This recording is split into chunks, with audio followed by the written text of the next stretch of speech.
Coming to the last optimization technique, that is cell biasing. So simply cell biasing means either upsizing or downsizing. So as I told you, if you are doing upsizing, area will increase. If you are downsizing, area will decrease. So during synthesis, the cell area has a great impact on the selection of the cell. Cells with smaller area are more favorable if these have the same function compared to the larger.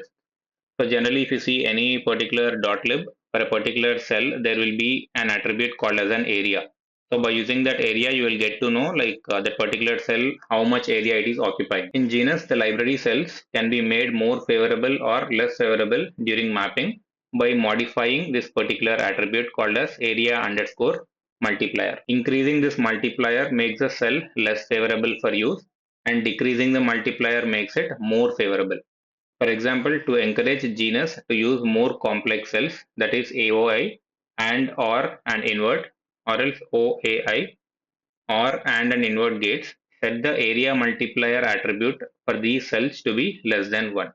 So this can be done by using this command setDB lib cell. So you have to pick the cell name followed by dot area multiplier.